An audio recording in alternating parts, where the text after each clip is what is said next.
Hey everyone, and welcome back to another speed build video. So today I decided to make, well, not today, again, I always say today, yesterday, I decided to make this simple motel because surprisingly enough, in all my time playing The Sims, I have never created a motel. I've made something in a motel-like style. I think it was the Japanese apartment that was very simple. Never made it on my channel. So if you go on my channel, you're trying to look for it. It's not on my channel. I made it when I was playing The Sims more casually than I was now. But I decided that I would make a motel because one, a motel is just it's just really common and simple. It's very copy and paste. So that's why the video is not that long. But it's also because it's just something I've never tried, and I think it'll be kind of fun to run a motel because I don't really use the for rent pack in the sense of it being a landlord type game simulator, because I don't really utilize the gameplay for anything that's not completely and utterly mundane. Like, it's just my Sims and their partners living through life, doing other things, vibing. That's how I play The Sims. I don't really, except for the odd occasion where I decide to make. Wait, hold on. How many minutes am I in the video? I'm barely even a minute in, so like I'm not gonna say it, but they be doing some acts that you wouldn't encourage in real life. Wait, hold on. That makes it sound way worse than it actually is. What? Basically, I like to play it sometimes with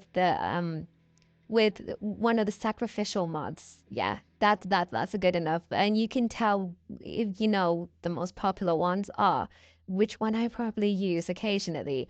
And sometimes I do the odd supernatural type of thing when it comes to my gameplay. Surprisingly enough, I actually decided to build this in my supernatural save, which is it's not supernatural TV show, it's supernatural. But however, with making this, I had to put on my SPN head and really think about what's going on, because I only ever really looked at the images on Pinterest of the outside, because I didn't want to make you stereotypical like brown one, but I didn't want to make it like super holiday like the Florida Project one either. So I wanted to do like a kind of good mesh in between. So the outside is a bit more lively, a bit more light, and then the inside is quite dark and murky, which is how I wanted to be. And the inside, I didn't need to have any Pinterest photos because as an avid supernatural fan as I am, it's kind of like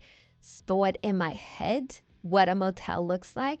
And that's why you will see this black car near the front as well, because it's a little nod to the 1967 Chevy Impala that is very notable in the series, also known as Baby. But yeah, I had to put on my SPN hat on to think of how I'm gonna do the interior, and I'm so happy with it. And when I was looking at it, I was like, I could hear Carry On in the background as I look at it. I was actually really, really, for anyone who doesn't know, Supernatural is a CW show, one of the longest running CW shows there are. CW is the same network that gave us the Vampire Diaries, that gave us the originals, and they gave us a lot more than within the Vampire Diaries universe, but I cannot think of a series. But basically, with Supernatural, it's one of the longest running ones. So most of your fave characters or people you've ever liked within the Supernatural verse, not just Supernatural, but like beyond Supernatural, like in maybe like Teen Wolf or Vampire Diaries, 9 times out of 10 probably got the start in Supernatural, because you'll be surprised at amount of cameos you see within Supernatural. And the reason why I say they got the start of Supernatural is because the episodes they appear on is way before they ever become a main character or protagonist or whatever in the following series. So, for example, I can think of the actor who plays Caroline Forbes in Vampire Diaries.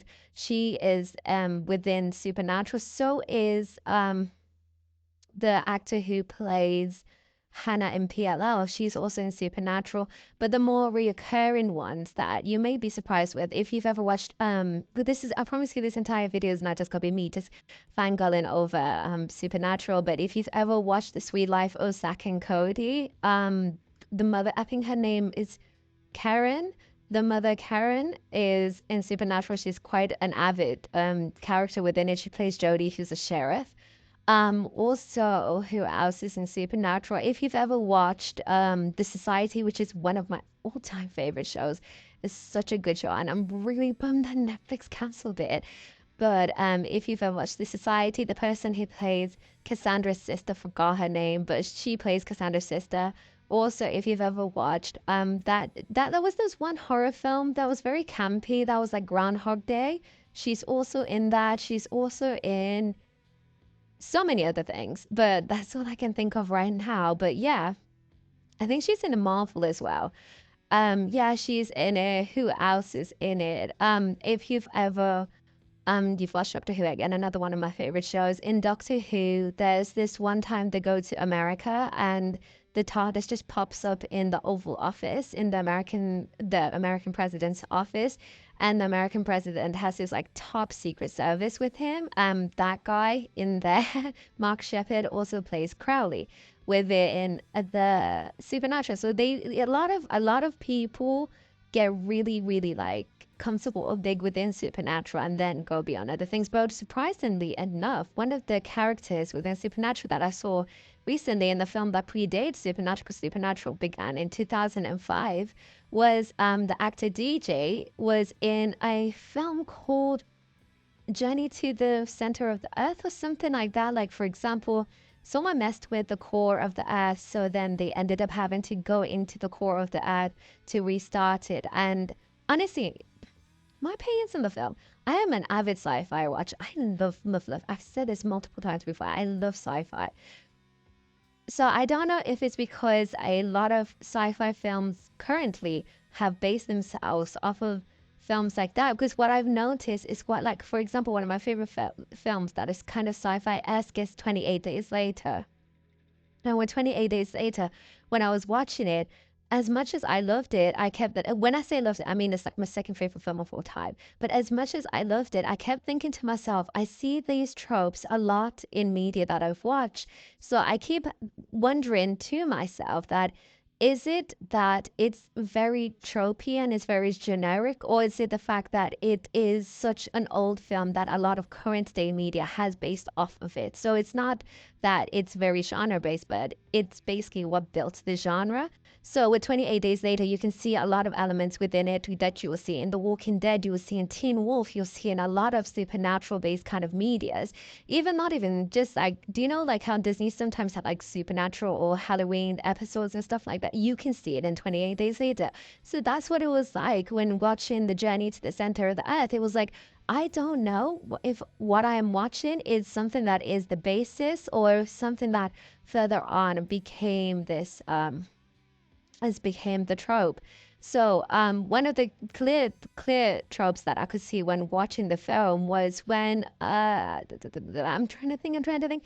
Oh yeah, the different characters that I don't know. Can I say there's an issue that got disposed of on the way to the center of the earth? You could tell who was going to be the last two characters. Obviously, it's a 2001 film, so it was going to be the scientist that's trying to prove herself and who's trying to show everyone that she's got what it takes to lead. And it was going to be the gullible but smart kind of dorky character that's been made as the leader, even though question marks on why anyone let them lead compared to the other people on board. So the people who got disposed of on the way down, that is a horrible way of saying it, because some of the disposable moments, the way they were disposed was honestly horrific. but you could tell who was gonna go first. So for example, you can tell there was this one, the funny character was the first one. Spoilers, sorry. Spoilers by the way. Just like skip like 2 minutes. And yeah, let's compete back from a watch time, but like skip for 2 minutes. Um, one of the characters was the first one to go was the funny character. The second one to go was the only person of color on that film. And then the first person to go actually was the person who has everything sorted out. So for example, he was the captain of the actual ship. So everyone reported to him. So it was like you needed to, what's it called? You needed him to be disposed in order for the woman who wanted to become the pilot one day to actually be pushed up. Like, it kind of sucks that he had to be disposed for her to actually be allowed to play into that role. Like, it's never too serious that someone has to be disposed in order to bring someone else up into such a prestigious position. But he did, and it was not pleasant. It was quite sad, and I saw pictures of his kids, and it was horrible. And then then it was the funny guy. Oh no, the funny guy was the one who had the kids booklet and stuff like that. It was so sad. And then it was the person of color, and then it was left to the last three. No, was it? I think so, yeah. Then it was the last three. And this is the part that really got me. There was one guy that was like the anti-hero kind of person. So he had very moral gray morals, moral gray morals. And then he also got disposed quite horrifically. If I have to say, the worst disposing method had to be the funny guy and the person. Well, all of them were terrible because the original captain was sunk into lava. Then yeah, the original captain like sunk into lava. No, first lost the oxygen, then sank into lava. And then the funny guy was lack of air, like slowly lacking of air. And then the POC was um think of an oven. That's all I'm gonna say. And then the last person, the anti-hero, the person who's bad but then turns good, and everyone's supposed to be all shocked at everything, like, oh, I feel bad now. But yeah, they end up in the last few moments. It was very heroic. I think so. I've never seen someone redeemed so quickly, but the way they went, I was like, yeah, even though you're the reason why we're even in this situation in the first place, it's honestly really sad. So they went in the last few moments in a huge firework. That's what I'll say. Because I still don't get how I am supposed to speak around monetization, so I'm not going to risk it. And I'm just going to say it was like in a big firework. So, yeah. But anyway, digress. That's the film that one of the actors from Supernatural, which is basically the show I was thinking of when I was doing this photo. I went off in such a big tangent there. But I really, really loved doing this bit. It was really peaceful for the sake of I understood what was going on. So I didn't have to do too much research. I had to do most of the research on the outside. It was fun actually going through it, doing the lighting, putting on the pink lights and everything. But as you can see, I think I showed you, I'm not too sure, these clips are normally rearranged, and then I noticed they're rearranged. So then I have to rearrange them myself. I also noticed that you may have noticed that I copy and paste the rooms after that. So I'll show you how I do the single room and I do the double room. So there's a small double, then there's a there's a small double, then there's a double, and then there's two doubles. So that's the rooms that are available. There are two of each. Yes. Except for the small doubles, there are four of them. But since I didn't want my game to lag by me making all of them into units, I've done the average 6 units, and then the last two small doubles, I've left them as shared. And if you guys have powerful computers, you can change them into small doubles, or you can do this cool thing and make them into laundry mats or into gems or whatever you choose to decide. But yeah, that's the end of the video. It's a quick one, and surprisingly, I have a lot to say compared to when I normally don't have a lot of things to say. But it was honestly really fun creating this. So I hope you guys enjoyed this video so much. So yeah, Thank you so much for watching this video. I hope you like and subscribe. But if you don't want to, that's also okay. I appreciate you staying this long and listening to all of my ramblings. Also, don't forget to leave a comment down below. I read all of your comments, the more the merrier, and I'll see you guys in the next video. Goodbye.